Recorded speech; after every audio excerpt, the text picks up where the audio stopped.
भारतातील एकमेव त्रिशुंड मयुरेश्वर गणपतीचं मंदिर पुण्यातल्या रास्ता पेठेत आहे। इथं गणपतीचं मंदिर भाविकांसाठी दररोज खुलं असतं। मात्र याच मंदिराच्या खाली जे तळघरातील तळपतगिरी गोसावी यांचं मंदिर आहे ते फक्त गुरुपौर्णिमेच्या दिवशी उघडलं जातं, म्हणून या ठिकाणी भाविकांची मोठी गर्दी होत असते। दरम्यान मंदिराच्या या तळघरातून आढावा घेतलेला आहे आमचे प्रतिनिधी चंद्रकांत फुंदे यांनी।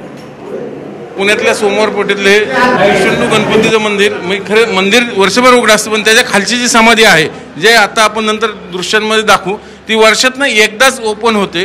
कारण खाली तळघरे पाणी आहे, जिवंत झरे आहेत, म्हणून किमान 5 ते 10 हजार भाविकांची लाईन अख्ख्या तिकडे 2 किलोमीटर पर्यंत गेलेली।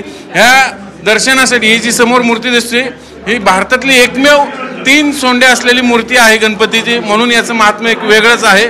त्या काळात 1751 साली दलपतगिरी गोसावी महाराजांनी या मंदिराची स्थापना केली। जवळपास बरीच वर्ष बांधकाम चाललं आणि म्हणूनच खाली या मंदिराच्या खाली या दलपतगिरी महाराजांची समाधी, म्हणून ज्यांनी हे मंदिर बांधलं त्यांच्या दर्शनासाठी सगळे गणेश भक्त ह्या सगळ्या परिसरात येतात आणि आज पूर्ण हे सगळे काय माहिती आहे नेमकी सगळीची? आता जर बघायला गेलं इतिहास काय 1754चा जो उल्लेख आहे, जो वरती जो शिलालेख आहे 3 लँग्वेजमध्ये, त्याच्यामध्ये आपल्याला 1754चा उल्लेख भेटतो। ह्या मंदिराचा इतिहास सांगायला गेलं तर हा सगळा गोसावीपुरा होता।